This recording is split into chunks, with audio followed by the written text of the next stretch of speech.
Amén. Muchas gracias, hermana Beatriz. Muy bien. Vamos, hermanos, a abrir la escritura en Berechit, Génesis, en el capítulo 12. Génesis, capítulo 12.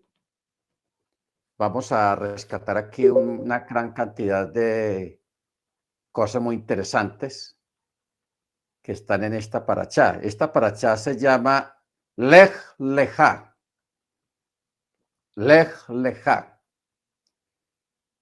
A mí me gusta mucho la palabra lej o leja,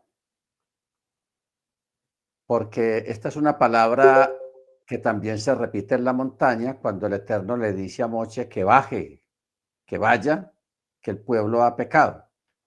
Le dice las mismas palabras, leja, lej. Ok, que eso es una raíz, esta palabra es una raíz que viene de derech. La palabra derech quiere decir camino, pero no un camino literal, un sendero para pisarlo, sino una forma de vida. Usted sabe que la Torá es un camino y Yeshua dijo que Él es el camino. Ok, yo soy el camino, dijo Yeshua. O sea, Ani Derech. La palabra, la Torá, también es un camino. Ok, muy interesante esos detalles. Muy bien, capítulo 12, verso 1. Dice, el Eterno dijo a Abraham, vete por ti de tu tierra y de tu lugar. Vayomer Yahweh el Abraham, lej leja, mejaderetz, umamule, mumelir teja. Esta palabra, hermanos, vete por ti. Él no le está diciendo, váyase. No, le está diciendo, vete por ti mismo. ¿Ok? O sea, al menos Rachi dice que vaya por su propio disfrute y por su propio bien. ¿Ok? Porque allí yo haré de ti un gran pueblo. Pero si te quedas aquí, no vas a tener ni descendencia, ni vas a tener nombre, o sea, fama en el mundo. Ustedes saben que tanto el Islam como el judaísmo y aún nosotros mismos repetimos las mismas palabras que hay en la escritura cuando dice la misma palabra que dice, yo soy el Elohim de Abraham, de Isaac y de Jacob. Siempre el encabezamiento comienza con Abraham, porque Abraham o Abraham es el padre, es llamado el padre de la fe, es llamado el padre de naciones, Ab, porque la palabra Ab quiere decir padre. Am, mire usted los nombres, hermanos, como son de curiosos. El mismo nombre Abraham ya está diciendo que quiere decir padre de naciones, porque la palabra Am quiere decir naciones o nación. ¿Ok? Pero como el Eterno más adelante le añadió una Hei, una letra por su virtud. Acuerda que hemos explicado acá de que cuando algún justo sobresalía en alguna virtud, en una fe, en un acto de fe, el Eterno le añadía una letra a su nombre, al nombre de esa persona. Mientras que si había alguien que era malo, que se apartaba o se descarrilaba, el Eterno le quitaba un nombre. Perdón, le quitaba una letra a su nombre. ¿Ok? Como una forma de cortar la bendición por cuanto el nombre de una persona tenía mucho que ver con su personalidad y con su bendición también. ¿Ok? Entonces aquí el Eterno le está diciendo, vete por ti de tu tierra y de tu lugar de nacimiento y de la casa de tu padre a la tierra que yo te mostraré. y te convertiré en una gran nación. Te bendeciré y engrandeceré tu nombre y serás bendición. Bendeciré a los que te bendigan y a los que te maldigan maldeciré, y se bendecirán por ti todas las familias de la tierra. Bueno, esta palabra, se bendecirán por ti todas las familias de la tierra. Yo he leído decenas de comentarios rabínicos acerca del significado de esta palabra. ¿Ok? Porque dice, se bendecirán por ti todas las familias de la tierra. Cuando uno va al texto hebreo, hermanos, acerca de este texto,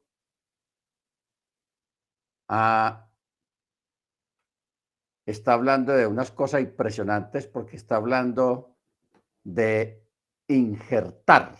Hay una palabra aquí que habla de injertar, o sea, usa la misma expresión que está en Romanos 11.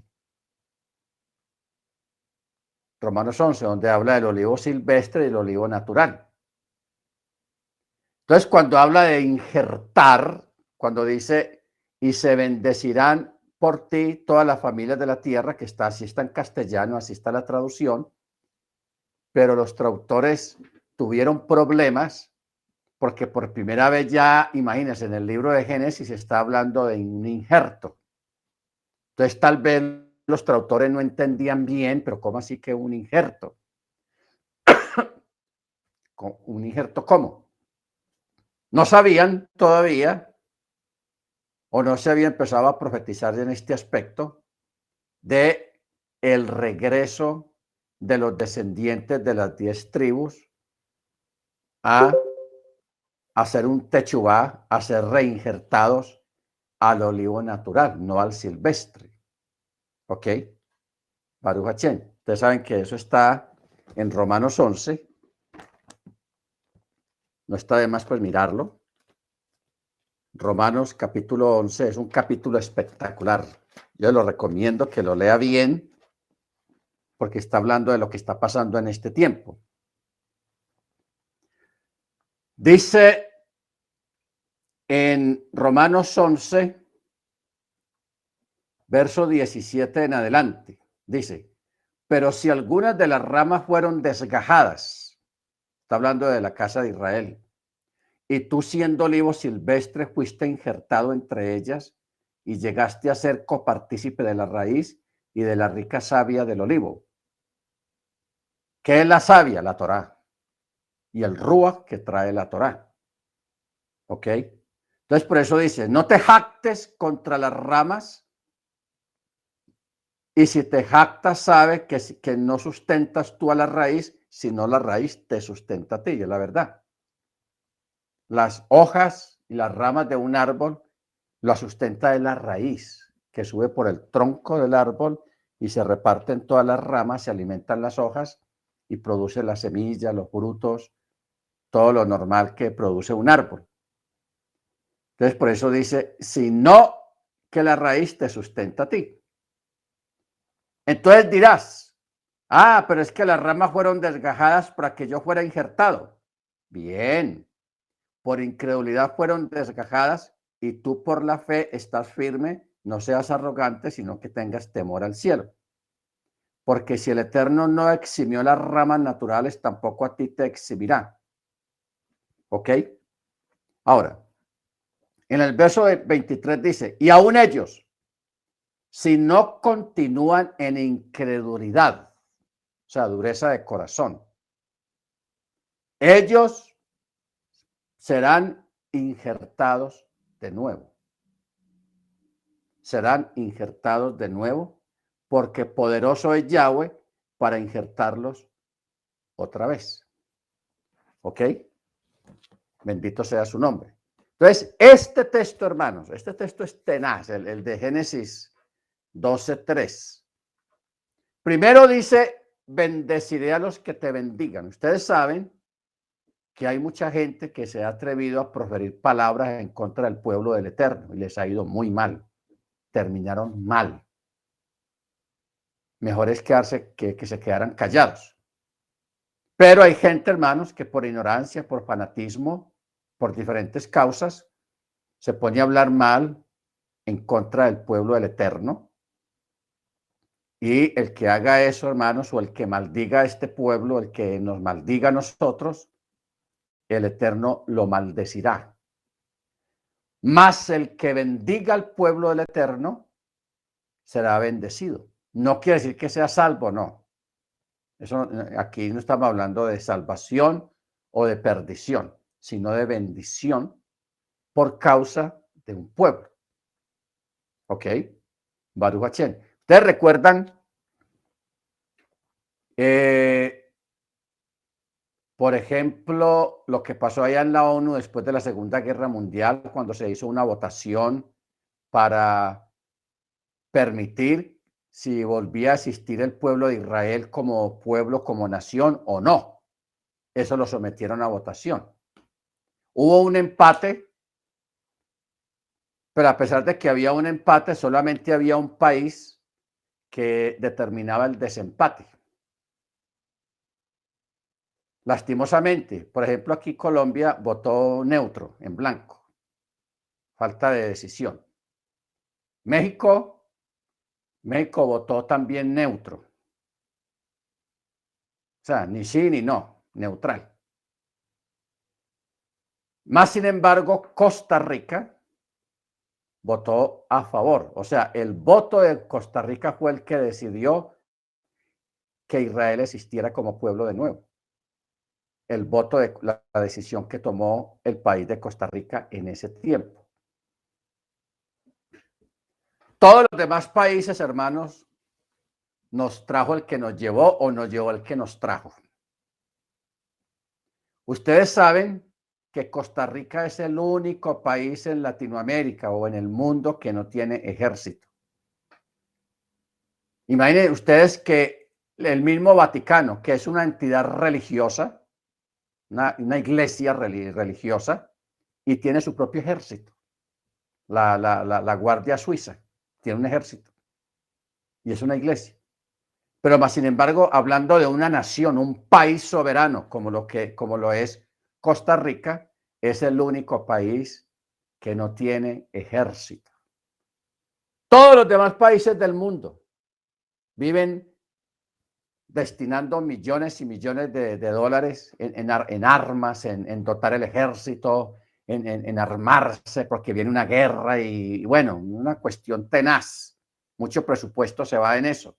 Pero Costa Rica, no. Costa Rica es un país muy bendecido. Allá no ha habido guerrillos, no ha habido paracos, no ha habido todos esos grupos organizados de izquierda o de derecha o de lo que sea. Nada, hermanos. Costa Rica prácticamente ha sido un paraíso y todavía lo es. Ya está entrando ahí al narcotráfico y muchas cosas, pero Costa Rica históricamente ha sido un país bendecido. ¿Por qué? Porque bendijo a Israel con esa decisión. México, ustedes los mexicanos saben los problemas que han tenido allá en México históricamente. Estamos hablando de nosotros, la generación del sexto piso, del quinto piso y del sexto piso. En México históricamente, la de la plaza de Tetlolco, no sé si pronuncio bien, que eso todavía no lo han resuelto. Luego vino los cárteles de las drogas, el crimen organizado, la corrupción. Aquí en Colombia estamos embalados, hermanos, con eso de las guerrillas, que el ELN, que el EPL, que los paramilitares, que los... No, en fin, aquí sí que hay de todo, hermanos. Aquí sí que estamos problemados con ese asunto y la corrupción peor. Entonces, esa es la respuesta que el Eterno está dando históricamente a esta palabra. Bendeciré a los que te bendigan y a los que te maldigan, maldeciré. Y se bendecirán en ti todas las familias de la tierra o a ti serán injertados todas las familias de la tierra, porque el texto habla de un injerto. Eso prácticamente es una profecía. Cuando lo que parecía impensable, que los descendientes de las 10 tribus, que se habían paganizado completamente, se habían olvidado de la Torá por cientos de años, por generaciones, y que de un momento a otro, hermanos, de una forma milagrosa, vuelvan a la Torá, vuelvan al Shabbat, vuelvan a las fiestas.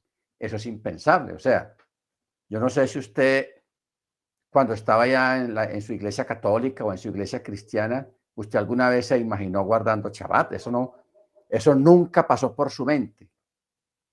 Realmente esto que estamos viviendo es una proeza, es un milagro, es un portento profético que nosotros estamos viviendo y disfrutando por la gracia del Eterno. Amén. Eso es lo que dice aquí. Y a ti se bendecirán todas las familias de la tierra. Muy bien.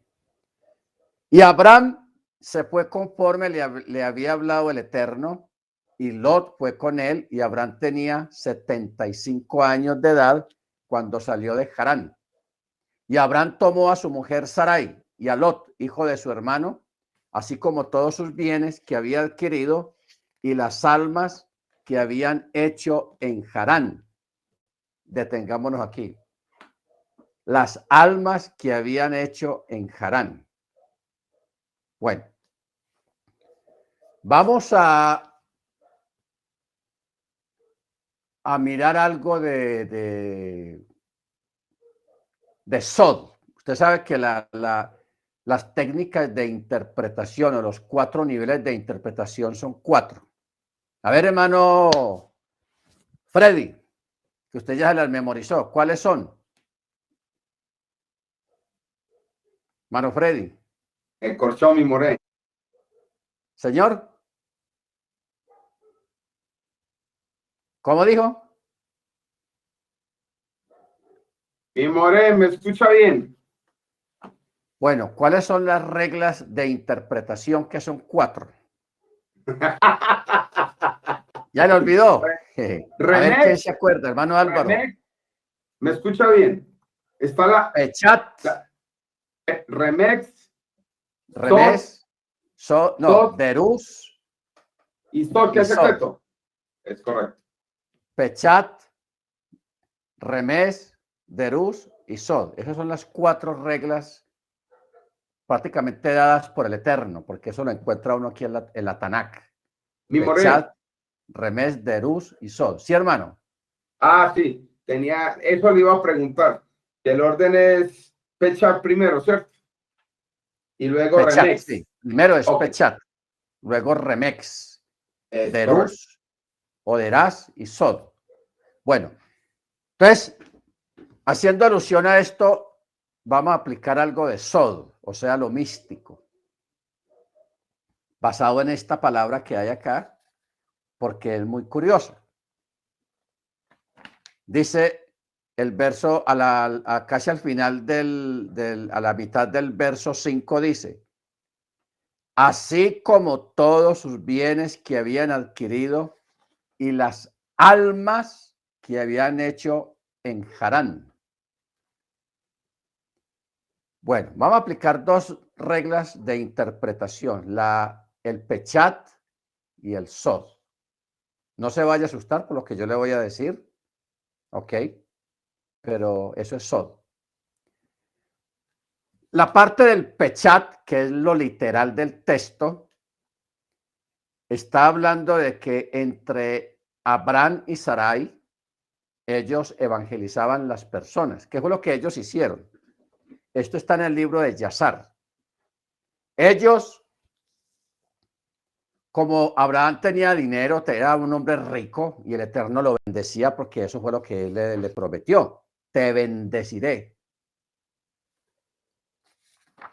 ¿Se acuerdan? Te bendeciré y engrandeceré tu nombre. Entonces, Abraham fue muy bendecido económicamente, tenía mucha riqueza. Entonces él crearon una técnica para evangelizar, llamemos la palabra evangelizar.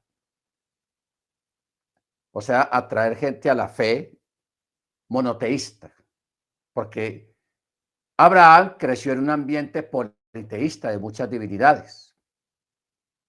Había muchas divinidades allá en Harán, en todos esos lugares, y los papás de él y hermanos eran idólatras, tenían sus ídolos. Él se levantó en ese ambiente. Pero el Eterno le habló a él y Abraham le creyó al Eterno. Por eso dice, y le fue contado por justicia, o sea, por salvación. Ok. Entonces Abraham, en esa época lo empezaron a llamar el híbrid,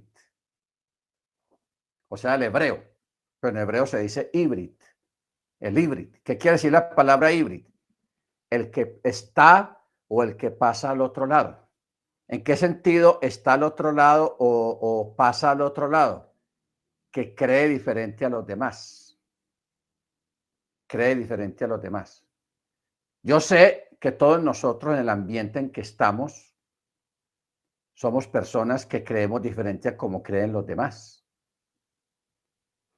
Un 90% de la gente que hay a su alrededor no guarda Shabbat. No celebran las fiestas del Eterno. Comen de lo que se les atraviesa, en cambio usted come kosher. Usted es diferente. Cree diferente porque usted cree en un solo Elohim. No son dos ni son tres, sino uno solo. La fe monoteísta. ¿Ok? Baruch Hashem. Ahora, entonces ellos, Abraham y Sarai, ellos pusieron unos comedores donde le daban de comer a los menesterosos, a los pobres y a los viajeros que no tenían dónde comer o con qué comprar comida, entonces ellos le daban comida. Entonces aprovechaban para hablarles de el Elohim, del creador de los cielos y la tierra. Entonces, por eso aquí en parte dice que habían hecho en Harán. Si uno lee el texto, Azú, Bejarén, Bejarán,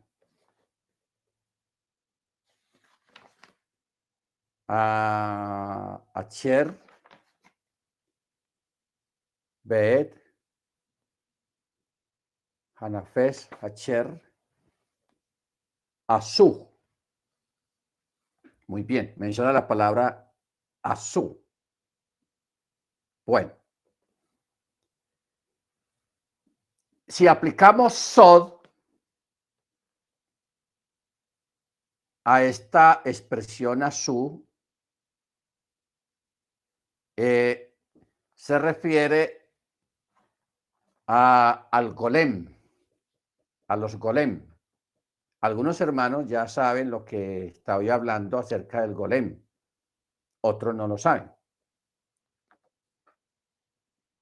El golem son criaturas o son cosas que la gente aprende a hacer utilizando el tetragramatón, combinando las letras del tetragramatón.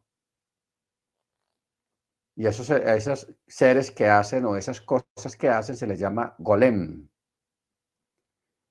En la Segunda Guerra Mundial hay testimonios de que los judíos en los guetos de Varsovia, en Leningrado y en el mismo Alemania y Polonia, algunos construyeron algunos golem para defenderse de los ataques de los alemanes y de los enemigos. ¿Ok? A través de los golem.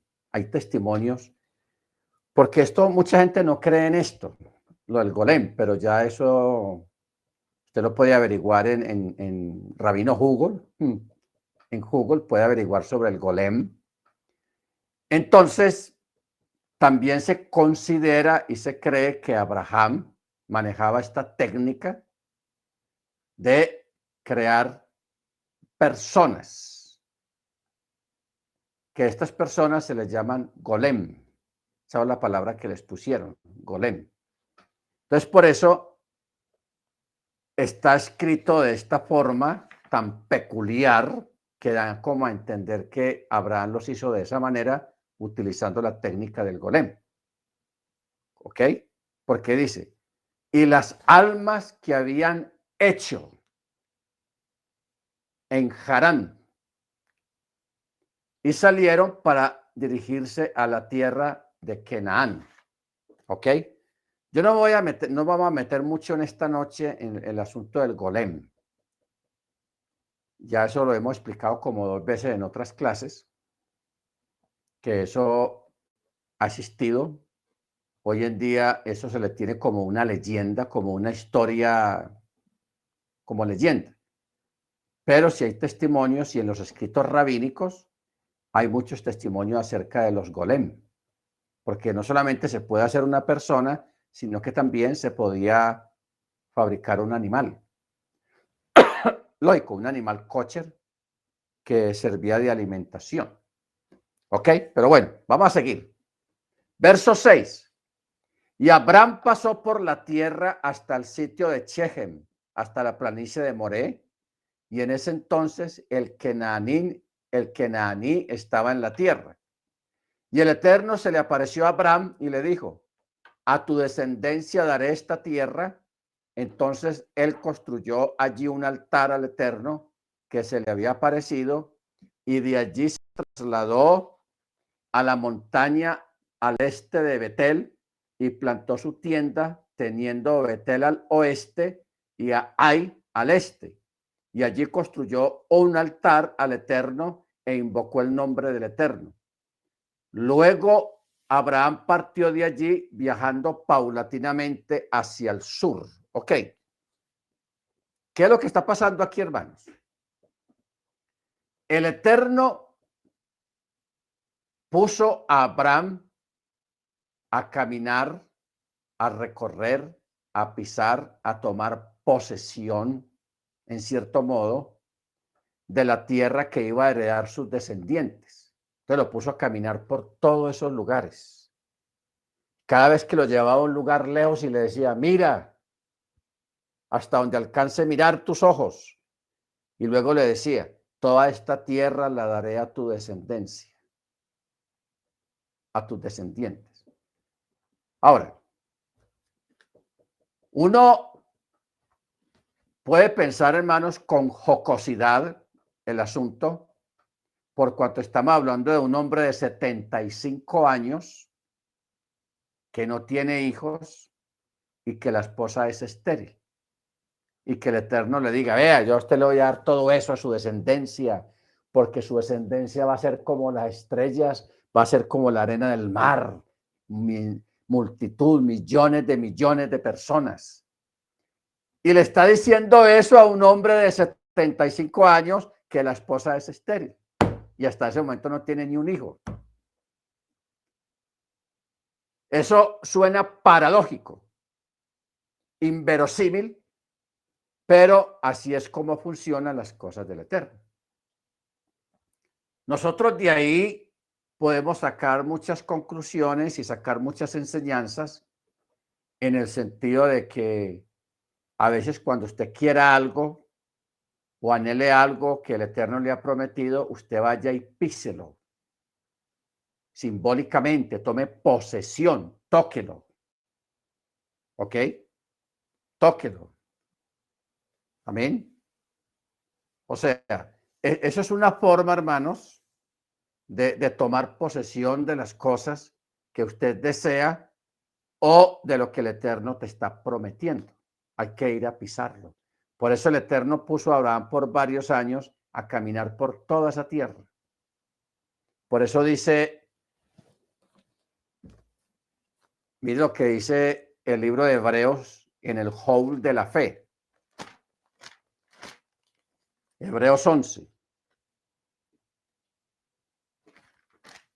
Hebreos 11 dice, verso 8, por la fe Abraham, siendo llamado, obedeció para salir al lugar que iba a recibir por herencia y salió sin saber a dónde iba.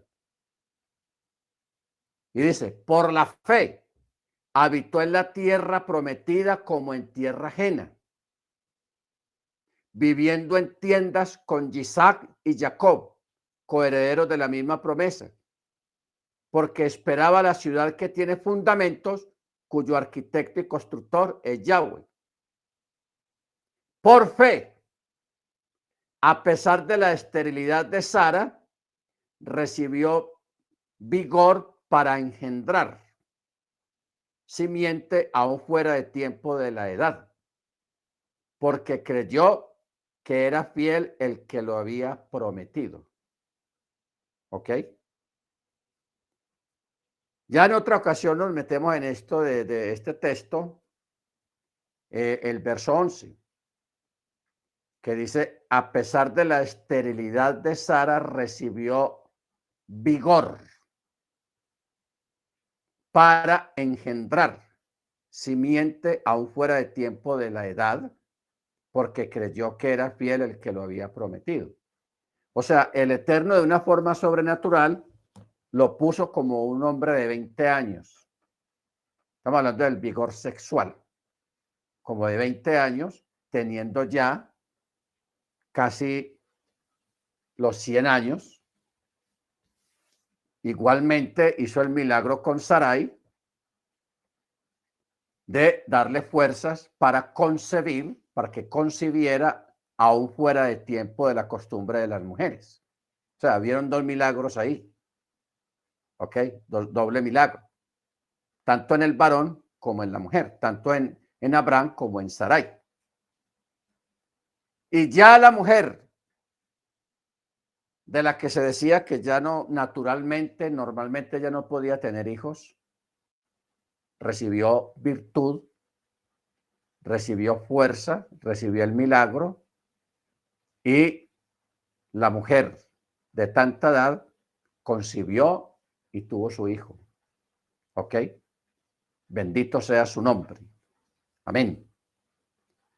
Bueno, regresemos a Lech Lecha, a Bereshit, capítulo 12. En el verso 10 comienzan los problemas. Dice, había hambruna en la tierra, por lo que Abraham descendió a Misraim para habitar allí, porque era grave la hambruna en la tierra. Esta es la primera hambruna registrada en la Escritura. Nosotros, hermanos, por gracia del Eterno, porque Él es bueno y porque para siempre su misericordia, nosotros no hemos vivido nunca lo que es una hambruna. Desde que usted se acuerda desde pequeño, usted siempre recordará que siempre hubo comida en su casa. Porque el país donde usted es, México, los hermanos de México, aquí en Colombia, que usted recuerde, nunca faltó la comida en su casa. De vez en cuando había poquito, tortilla o arepa o cosas así, pero había comida. Otras veces había mucha comida, pero siempre te acostabas a dormir bien. O sea, realmente nosotros aquí en América no hemos sabido todavía lo que es la hambruna, hermanos. En África sí, en otros países sí, pero aquí en América este es un país, un continente muy bendecido, porque en estos 50, 60, 70 años nosotros no sabemos lo que es la hambruna. Y que no lo lleguemos a saber, porque eso es terrible. Que no llueva en meses y en meses. En este momento, por ejemplo, está lloviendo. Acaba de empezar a llover. Aquí llueve mucho. Por eso siempre lo paso con mis Lejaim, porque hace mucho frío por tanta lluvia.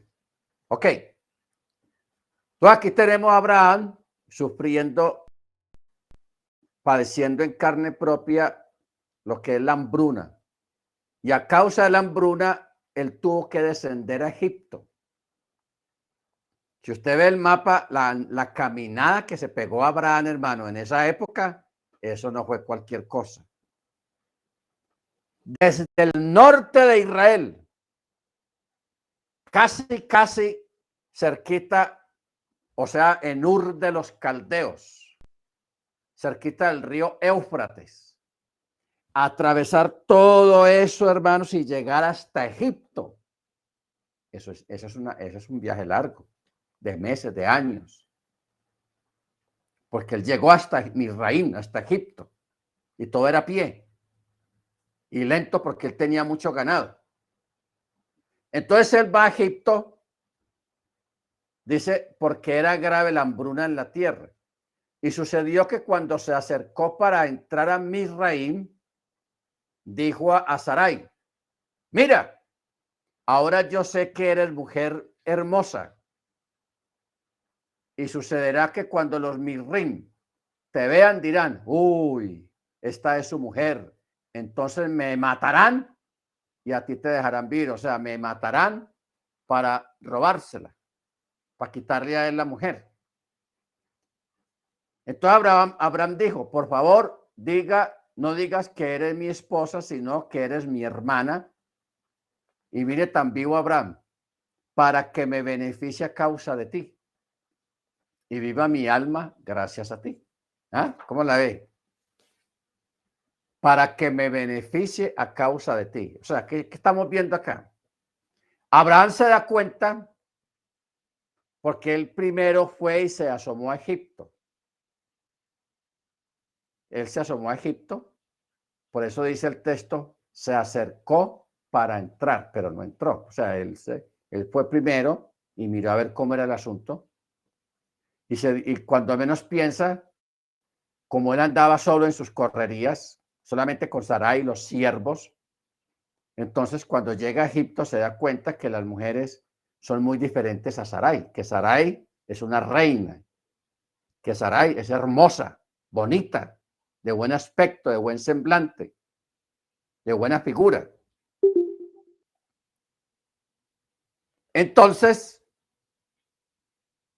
Abraham le dio miedo porque también vio maldad en los egipcios. ¿Qué tipo de maldad vio en los egipcios? La lujuria. La lujuria. ¿Ok? Entonces, por eso él le dio miedo y le dice, por eso le dice, yo sé que ahora, imagínese, me doy cuenta de que eres una mujer bonita, hermosa, y si sucede que cuando nos vean los egipcios, me van a matar para robársela a usted. Entonces le dice, por favor, diga que eres mi hermana para que me beneficie a causa tuyo, por ti Pero, y viva mi alma gracias a ti. Y perdón, sucedió que cuando Abraham, sí, hermana Ana, es que ya perdí la fecha que me está diciendo usted. Me está diciendo que Sarai estaba muy hermosa, bien bonita y toda la cosa, ¿no? Entonces, pero, y Abraham, y llegaron a Egipto, pero entonces hace unos momentos estaba usted diciendo que ya eran personas de avanzada edad. Ahí es donde ya me perdí. O bueno, sea, que ya hay un Abraham detalle que yo, 75 años. hay un detalle que yo no he dicho todavía. Primero, Bueno. pero gracias, hermana, por la acotación. Primero, la gente en aquel tiempo se conservaba mucho físicamente porque estamos hablando de la época de Adán, donde la comida era muy diferente, pero también en el caso de Sarai, habían algunas cosas que no eran normales. Primero, Sarai a la edad de 75 años se veía como una mujer de 20 o de 30, entre 20 y 30. El Eterno, de una forma sobrenatural, permitió que ella se joven, ¿ok? Se conservara joven. Ahora, el hecho de que ella tuviera sus 70 o sus 80 y tuviera la apariencia de una de 30, de una muchacha de 30, de todas maneras ya ella a esa edad ya había perdido la costumbre de las mujeres, o sea, los periodos. ¿Ok? Ese era un gran detalle. Por eso es que los egipcios cuando la ven, ellos ven una muchacha joven, ¿ok? Y en la época era normal, y todavía es normal, que un hombre ya mayor se case con muchachas muy jovencitas. Aquí en Colombia lo llaman los polleros. ¿Ve? Ese es un pollero que le gustan las niñas, las mujeres jóvenes. ¿Ok? Un pollero. Bueno, pero en esa época, de todas maneras, era costumbre, y todavía ahora es costumbre, que hombres ya muy mayores se casen con niñas de 20 años, de 15 años. Eso todavía se ve en la cultura oriental, no aquí en nuestra cultura occidental. Ok, entonces yo creo que estamos ya en paz en esta parte de las edades. Porque Sarai, aparte de que de una forma sobrenatural ella conservó su juventud externa, no interna, sino externa, entonces, asimismo, ella también tenía unos dones. Esto no está en el texto explícito, en el texto hebreo o en su Biblia, no está explícito, está implícitamente escrito de los dones que tenía Sarai.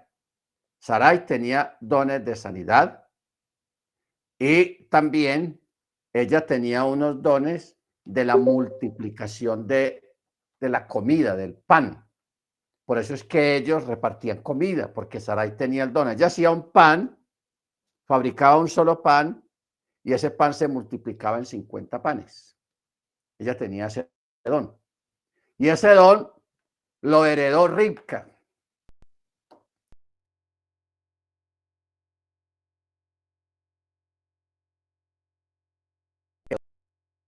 Don, no tan fuerte como el de Sarai, pero sí heredó mucha parte del don de Sarai, la esposa de Isaac. Ella vino a recibir ese don cuando ella entró, cuando dice el texto que Isaac llevó a Ribca al aposento o a la casa de su madre.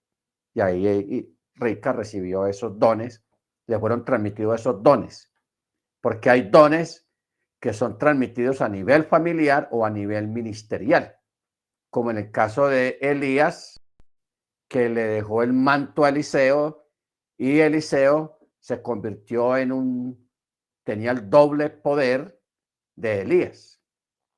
¿Ok? ¿Te recuerdan ese episodio? Amén. Baruch Hachén.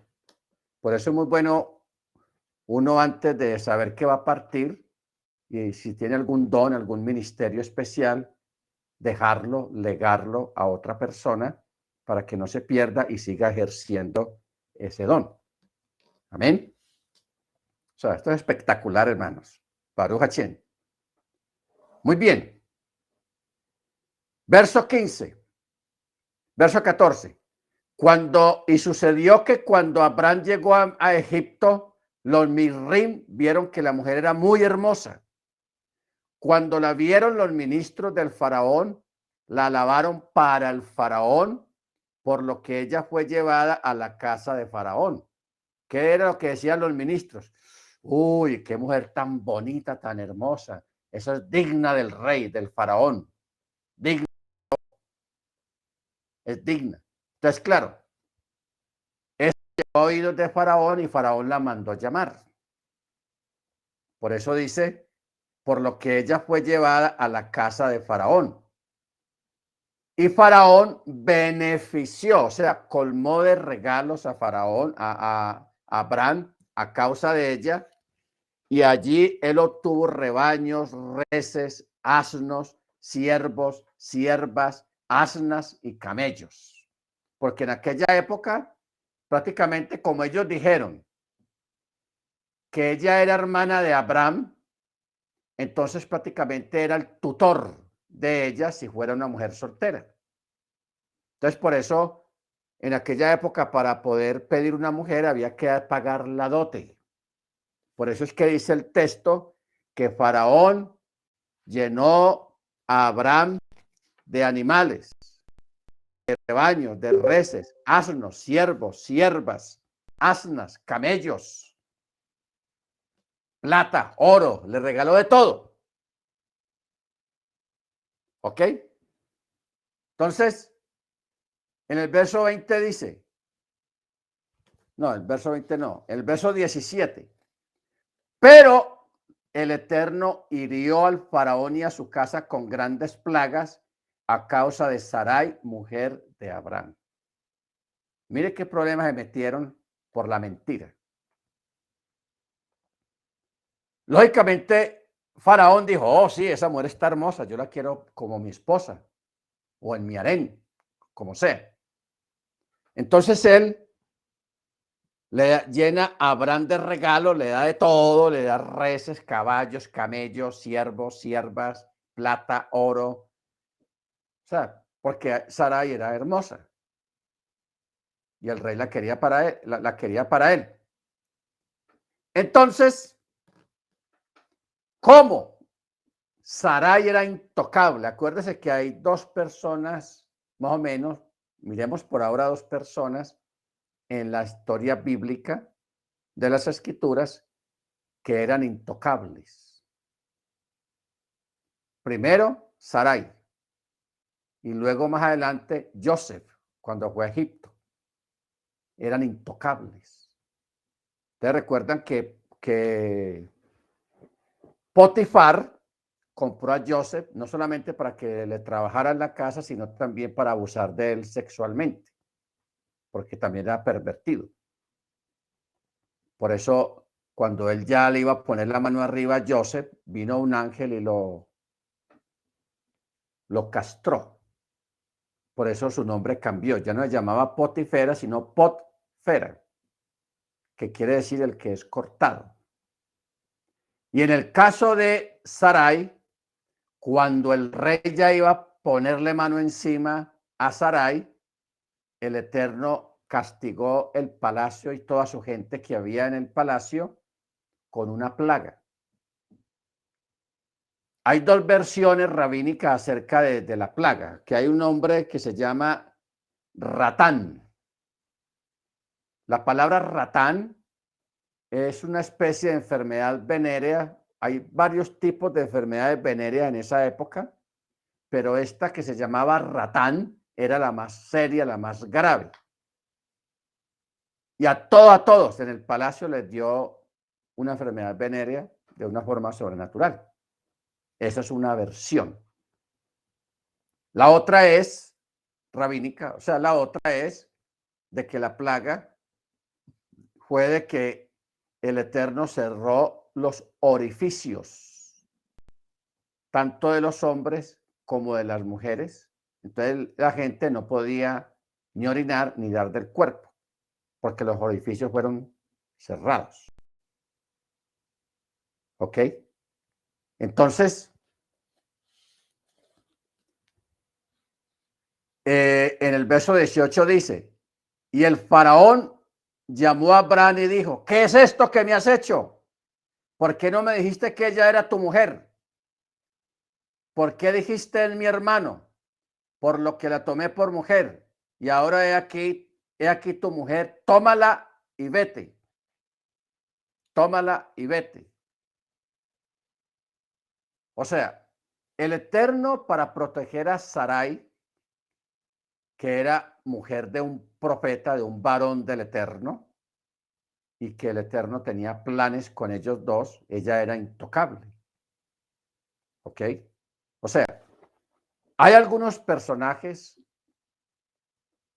a través de la historia y aún en este tiempo que son intocables. O sea, nadie los puede tocar ni violentamente ni en otros términos. Son intocables porque son personas que tienen un ministerio o una misión especial, exclusiva y particular en esta tierra. Y eso los hace intocables. ¿Ok? Bendito sea el nombre del Eterno. En este caso, Abraham, Sara, y también como vimos ahora, el caso de Joseph. También Joseph era intocable. A él no lo toca ni mandrake. Nadie lo podía tocar a él. ¿Por qué? Porque el Eterno tenía planes muy grandes con él. ¿Ok? Baruch Hashem. Entonces en el verso 20 dice, entonces Faraón mandó hombres para él y ellos lo escoltaron a él y a su mujer y a todo lo que le había regalado, o sea, todo lo que poseía. O sea, en este caso, Faraón le dio tanto miedo por esa plaga que le llegó a él, a su casa, a todos sus siervos, sus príncipes, sus nobles. Por eso dice, el Eterno hirió al Faraón y a su casa con grandes plagas a causa de Sarai, mujer de Abraham. ¿Ok? Que fue esa plaga, o pudo haber sido la otra, la enfermedad era más grave que había. O sea, en este caso, hermanos, ustedes se acuerdan que yo les había dicho ahora que cuando Abraham fue y se asomó a ver cómo estaba el ambiente en Egipto, a él no le gustó el ambiente porque vio mucha lujuria, mucha, esa gente que anda en forma desordenada, ¿ok? Hermano Freddy, ¿qué iba a Muchas decir? orgías. Sí, cosas así por el estilo, la gente muy depravada. Entonces, el Eterno los castigó a los egipcios, los castigó de la misma forma, ¿ok? De la forma en que ellos vivían su depravación. Baruch Hachén. Muy bien. Capítulo 13. Entonces Abraham subió de Misraim, él y su mujer y todo lo que poseía, y Lot junto con él, y siguieron hacia el sur. Y Abraham estaba muy cargado con ganado, con plata, con oro, y marchó según sus trayectos desde el sur hasta Betel, hasta el lugar donde había estado su tienda en un principio, entre Betel y Jai, hacia el sitio del altar que había hecho allí al principio. Y Abraham invocó allí el nombre del Eterno. Y también Lot, que iba con Abraham, poseía rebaños, reses, tiendas, pero la tierra no alcanzaba para sustentar a ambos, ya que sus bienes eran abundantes y no podían habitar juntos. Y hubo riña entre los pastores del ganado de Abraham y los pastores del ganado de Lot. Y en ese entonces el Kenaaní y el Perisí habitaban en la tierra. O sea, Lot, que era sobrino de Abraham, muchacho más joven, muy joven, él también se benefició de la bendición que el Eterno le había dado a Abraham. Fue y se benefició. Por eso hay un dicho que dice que el que a buen árbol se arrima, buena sombra le cobija. Eso pasó con Lot. Lot también empezó a tener ganado y siervos, pero llegó un momento en que empezaron a haber rivalidades, problemas, que de pronto una vaca se pasaba de Abraham, se pasaba para las de Lot, y cuestiones así, y peleas entre los pastores. Entonces, Abraham le dijo, no haya riña entre mí y tú, entre mis pastores y los tuyos, pues somos varones hermanos. Y le dice, ¿no está toda esta tierra delante de ti? Apártate ahora de mí. Si vas a la izquierda, yo iré a la derecha. Y si vas a la derecha, yo iré a la izquierda. Si vas hacia arriba, yo voy hacia abajo. Y dice, y Lot alzó sus ojos y observó el valle. Le gustó el valle del Jardín, que todo él era de riego antes de que el Eterno destruyera a Sodoma, a Sedom y a Amorá. Y era como huerto del Eterno, como la tierra de Misraín hasta Zoar.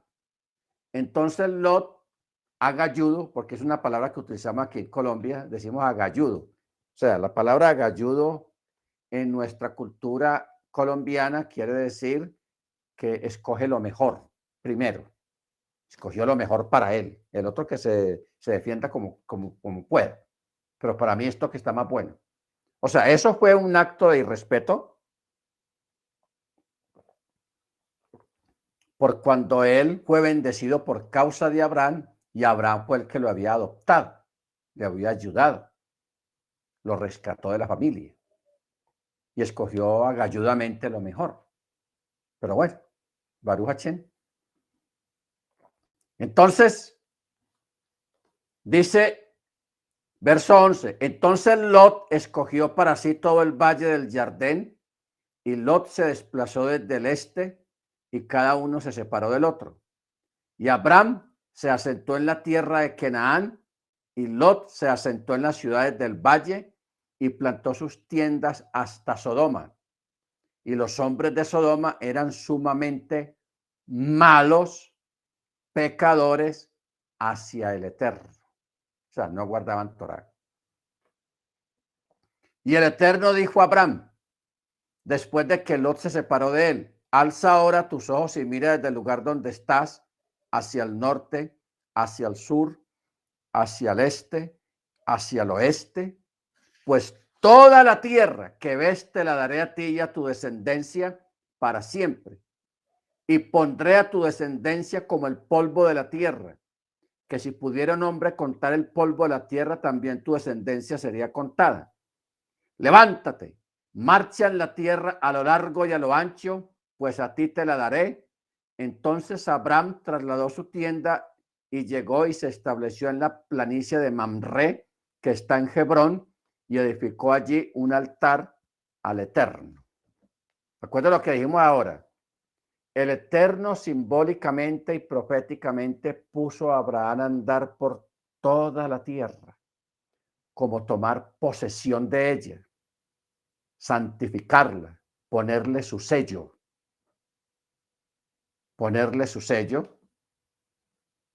para su descendencia. Y todavía seguimos hablando. Todavía no hay un hijo acá, no hay un descendiente. ¿Eh? Eso es increíble. O sea, el Eterno a veces nos prueba, hermanos, y Pablo y Rab Shaul lo ratifica, que él de lo que no es, hace. Que él lo menospreciado, lo vil, lo que aparentemente no servía, hace que sea lo mejor y lo que más sirve en su presencia y en sus manos. ¿Ok? Yo sé que muchos de ustedes han vivido esto, yo lo he vivido, bendito sea su nombre, y lo estoy viviendo, porque usted sabe que afuera hay muchos burladores, hay muchos jactanciosos, hay muchos que hacen bullying, bullying espiritual, bullying social, ¿ok? Donde nadie da un peso por usted, le desean lo peor a usted, y de eso que es maldecido, que es perseguido, es que el Eterno hace cosas grandes. Baruch Hashem. Capítulo 14. Aquí vienen más problemas. Y sucedió en los días de Amrafel. Aquí sí vamos a hablar de algo que usted no lo ha visto, no está en la escritura explícitamente. Sucede que Amrafel es Nimrod. Es el mismo Nimrod. Entonces dice, y sucedió en los días de Amrafel, rey de Shinar. Ojo, Shinar es Babilonia. A mí me encanta este nombre, pues me suena mucho porque hay una profecía, no recuerdo el texto, si el hermano Álvaro, el hermano, ya no está, el hermano Freddy, el hermano Freddy está aquí. Me ayuda a buscar una profecía que dice, donde habla por primera vez, hermanos, o sea, yo no sé cómo explicar esto, pero habla por primera vez de ángeles femeninas, de carácter femenino. Es la única vez en la escritura que habla de eso. Donde habla de la olla, de una olla que tiene una tapa de plomo y allí fue puesta la maldad. Vinieron los dos ángeles y se llevaron la olla y le preguntaron, ¿para dónde la llevan? Y ellas dijeron, la llevamos para la tierra de Sinar. Esa profecía, a ver si la encuentra hermano Álvaro, hermano Freddy, para que la leamos. Porque Shinar es clave incluso para este tiempo. Babilonia, la tierra de Shinar. Entonces, por eso dice, sucedió en los días de Amrafel, rey de Shinar, que Amrafel es Nimrod, de Arioch, rey de Elazar, de Kedorloamer, rey de Elam, y de Tidal, rey de Goim. La palabra Goim abarca varios pueblos, varios países que se les nombra con la palabra Goim. Goim. Ustedes saben que los judíos, cuando lo quieren insultar a uno, le dicen, ve este Goy, Goy, o sea, ve este extranjero. O sea, ellos, cuando un judío es jactancioso y no tiene temor al cielo, él trata a los extranjeros como inmundos, como perros, etcétera, etcétera. Ellos encierran eso en una sola palabra, que es la palabra Goy. Goy. Tú eres un Goy. ¿Ok? Muy bien. Verso 2. Estos hicieron la guerra a Bera, rey de Sedom, a Bisra, rey de Amorá, y a Chinab, rey de Adma, y a Chemeber, rey de Seboín, y al rey de Bela, que es Soar. ¿Qué es lo que estamos viendo acá? Se juntó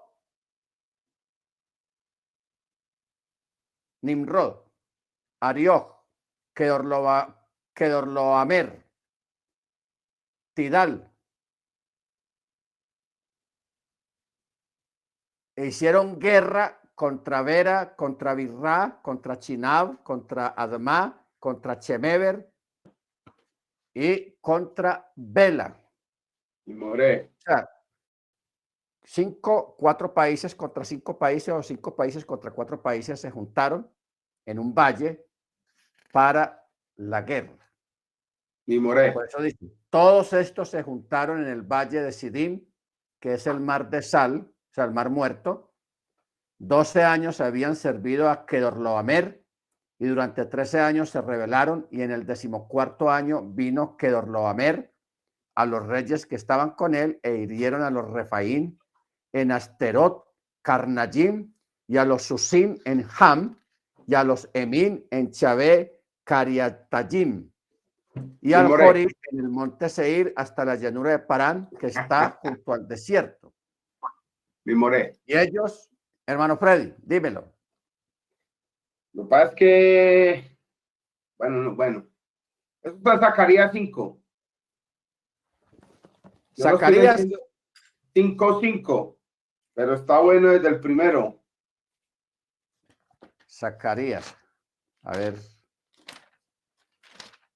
Pero ese es el texto. Ese es Ah, el sí, texto. Efa. Aquí está. Vamos a leerlo, hermanos. Zacarías 5. Gracias, hermano Freddy. Dice, y salió el ángel que hablaba conmigo y me dijo, alza ahora tus ojos y mira qué es lo que sale. Y dije, ¿qué es? Y respondió, es un efa que sale.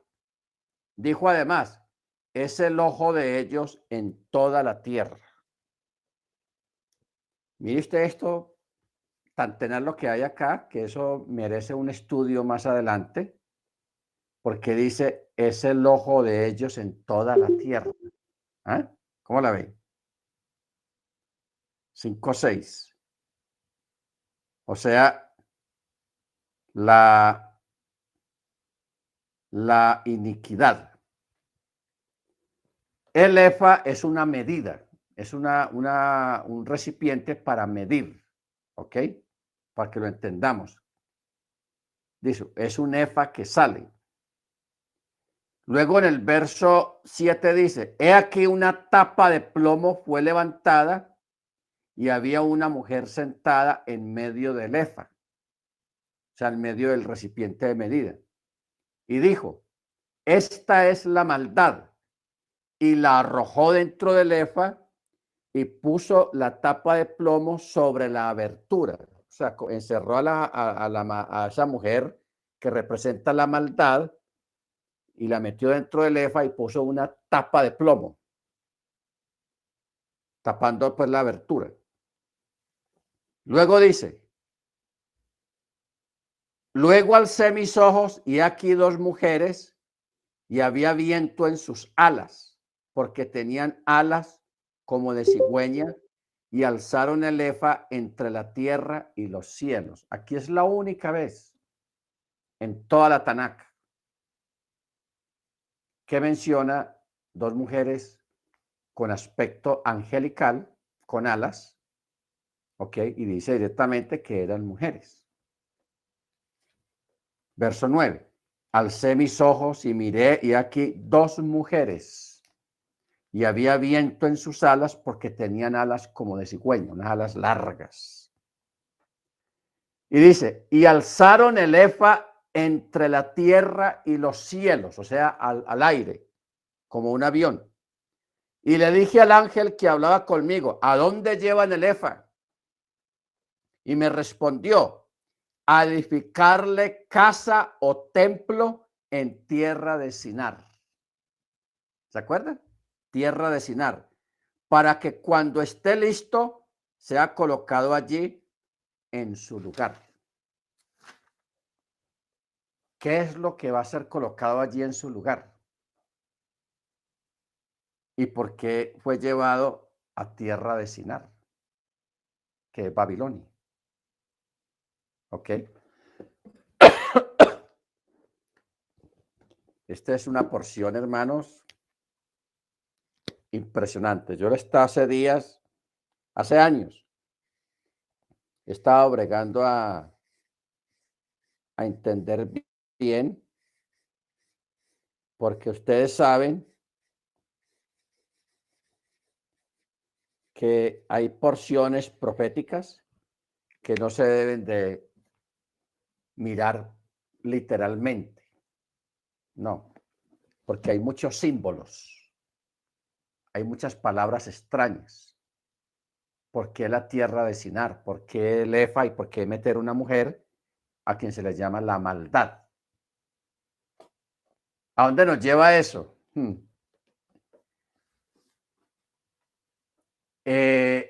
Una de las parábolas más corticas que dijo Yeshua acerca de las 3 medidas de harina. ¿Se acuerdan? Esa parábola tiene mucho, está conectada con esto que acabamos de leer aquí en Zacarías.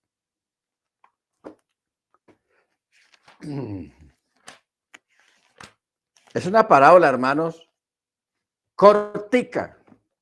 Mateo 13:33.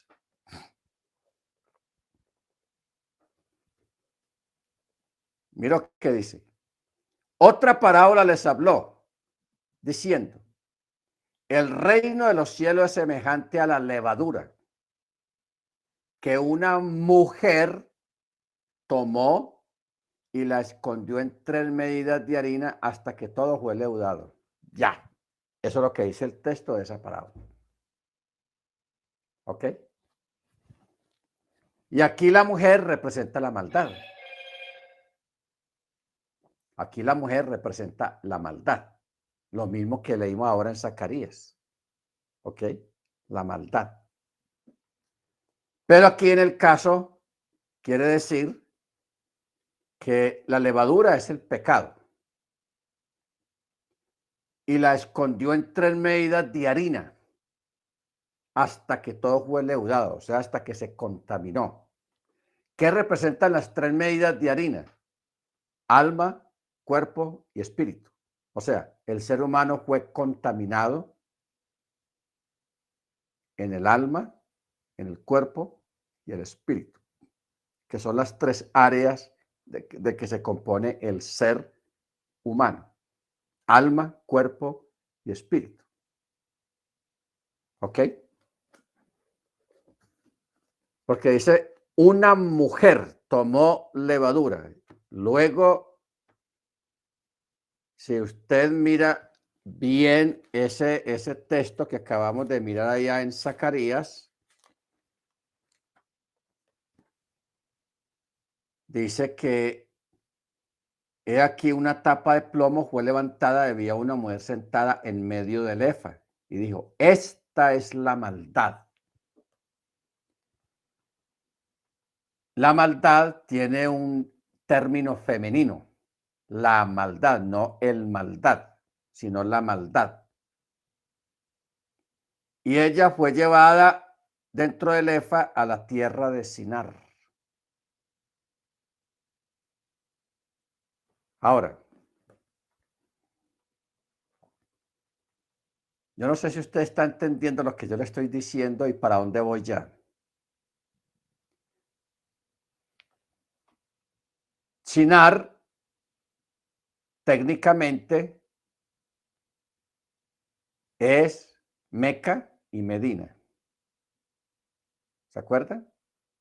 Hemos hablado de Meca y Medina. Y también les he hablado de que Alá, la divinidad que adoran los musulmanes, no es el Dios de la Biblia, no se deje meter el cuento. Alá no es el Dios de la Biblia. Alá es una divinidad o un ídolo femenino. Y es este que está hablando aquí. O sea, ya de esa época, antes de la venida de Mashiach, porque es que la fe musulmana, la religión musulmana, empezó fue después del Mesías, como unos 200 años, 250 años después de Mashiach, después de Cristo. Fue que apareció Mahoma y con todas sus cosas y creó el Islam. ¿Qué es lo que está hablando acá, hermanos? En la profecía. Que fue a edificarle templo en tierra de Sinar, para que cuando esté listo sea colocado allí en su lugar. ¿Cuál es el lugar? La piedra negra. Ustedes saben que en Meca hay un cubo negro, que ahí donde hacen la peregrinación los islamistas, los musulmanes, y caminan alrededor del cubo ese miles y miles de personas durante 7 días en el ayuno del Ramadán. Pero allá adentro de eso, del cubo ese, abajo, hay una piedra negra. Y ellos adoran la piedra negra. Y esa piedra negra representa esto que estábamos hablando acá. Dice, y me respondió, va a edificarle templo en tierra de Sinar para que cuando esté listo sea colocado allí en su lugar. Esa piedra fue colocada allí en la época de Mahoma y esa es la piedra negra que adoran los musulmanes en Meca. ¿Ok? Bueno, nos desviamos un poquito, pero está bien. Está bueno. Sigamos. Volvamos a Berechit. Ok. Verso 7 dice, y se volvieron y llegaron a Enmispat, que es Cades, y abatieron todo el campo de Amalejí, y también a Lemorí, que habitaba en Hasrazón Tamar, y el rey de Sedón, el rey de Amorá, y el rey de Admá, el rey de Sebollín, y el rey de Belá, que es Soar, salieron y combatieron contra ellos en el valle de Sidim, contra Kedorloamer, rey de Elam, contra Tidal, rey de Goín, contra Amrafel, rey de Chinar, o sea, Nimrod, y contra Arioch, rey de Elazar, 4 reyes contra 5. Ahora bien, el valle de Sidim tenía muchos pozos de arcilla y los reyes de Sedón y de Amorá huyeron y cayeron allí, y los que quedaron huyeron a la montaña.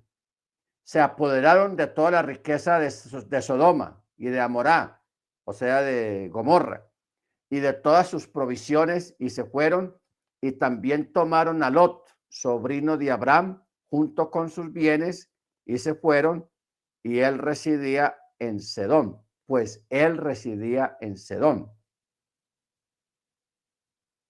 O sea, como Lot se había ido ya a vivir a Sodoma, Entonces,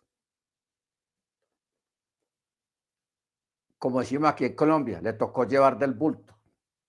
Le tocó esa guerra y como donde el rey donde él vivía perdieron la guerra, entonces él sufrió esa pérdida y lo llevaron prisionero de guerra, bien lejos, se lo llevaron como prisionero de guerra y perdió todas sus cosas.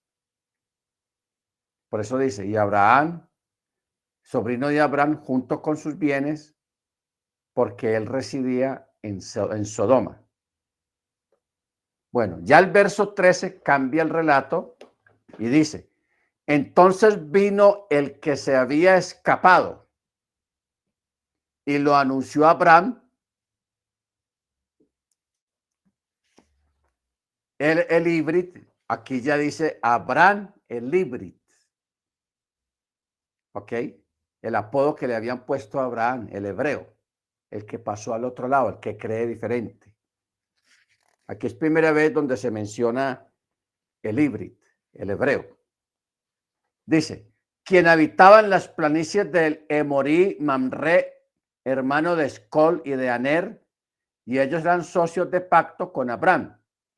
Cuando Abraham oyó que su pariente había sido hecho prisionero, armó a su gente, nacidos en su casa, 318 varones, y se armó con ellos y se dividió contra ellos de noche junto con sus siervos y los abatió y los persiguió hasta Jobá, que está en la izquierda de Damesec.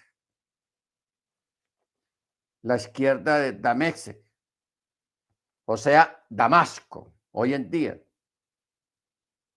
Lo que hoy en día, bueno, en la época de los apóstoles se llamó Damasco y hoy en este tiempo se llama Siria. Que Siria, usted sabe que eso ya está destruido completamente por la guerra que lleva tantos años. Ahí es donde, de este lugar es donde está, de lo que habla, que Abraham persiguió a esos reyes vencedores hasta Damesec, o sea, hasta Damasco o hasta Siria. Bueno.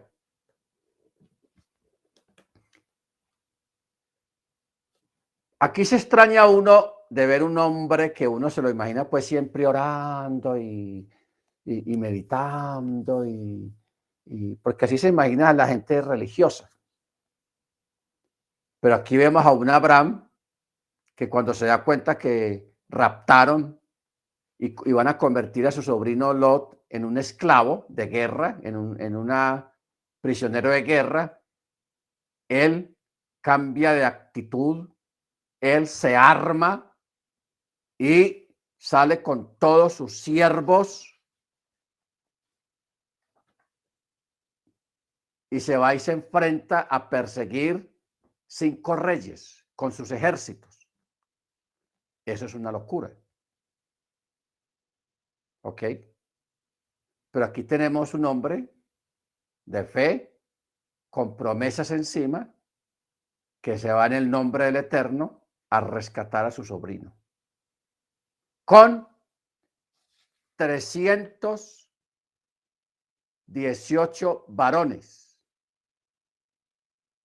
Los persiguió, y aquí el texto pone énfasis, que los persiguió aún de noche. Y los venció a todos. Ahora, ¿cómo los venció? Hay que ir al texto hebreo y al libro de Yazar para mirar cómo fue que los venció. Los reyes estos, ebrios de victoria, se pusieron a tomar licor y a celebrar y a hacer fiesta. Entonces Abraham aprovechó que ellos estaban todos ebrios, todos los soldados, y ¡guácate! Les cayó arriba y los venció a todos, porque una persona ebria pues no lucha, no está bien para una guerra. Entonces por eso el verso 16 dice, y trajo de vuelta todos los bienes y también trajo de vuelta a su pariente Lot junto con sus bienes y también a las mujeres y a la gente. ¿Ok? Y el rey de Sedom salió a su encuentro. O sea, el rey de Sodoma, el derrotado, salió a su encuentro después de que hubo regresado de vencer a Kedorlaomer y a los reyes que estaban con él. Salió al encuentro al valle de Chabé, que es el valle del rey. Y aquí hay un texto de los más misteriosos que hay, hermanos, en la escritura, verso 18, que dice: y Malquisedec, rey de Salem, sacó pan y vino, y él era ministro del Elohim Supremo. Ministro del Elohim Supremo. ¿Ok? Bueno. Entonces,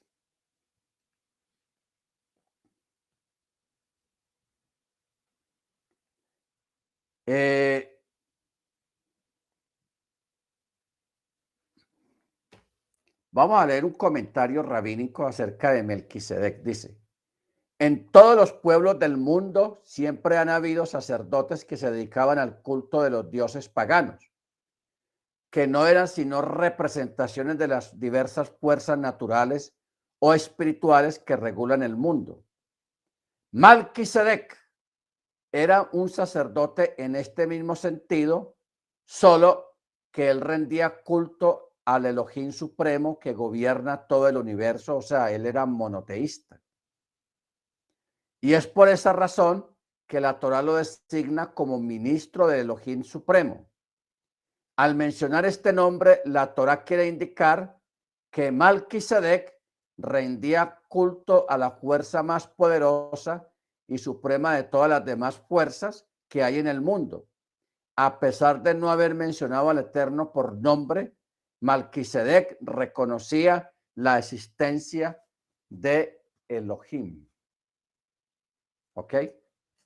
Bueno, mis hermanos, vamos a parar aquí en esta parte porque hablar de Melquisedec hay mucho material ahí, pero eso lo vamos a mirar mañana a las 4 de la tarde en la continuación del estudio de la Parashá. Entonces mañana, mediante el cielo, los espero para que ahondemos profusamente en este hombre misterioso llamado Melquisedec, del cual Pablo menciona, hablando un poco de un misterio que hay alrededor de Melquisedec. ¿Cuál es el misterio? De que de él no se conocía ni papá ni mamá, o sea, no, nadie sabía quién era, ni dónde era, ni quién eran sus padres, ni de quién descendía él. Simplemente apareció en el escenario recibiendo a Abraham con pan y vino. Que esto es muy simbólico y tiene unos significados impresionantes, pero eso lo vamos a ver mañana mediante el cielo. Les espero mañana. A todos mis amados hermanos, vamos a pedirle al hermano Freddy para que sea tan amable y nos dé la oración de despedida en esta noche. Bien puede, hermano Freddy. Amén. Bendito eres tú,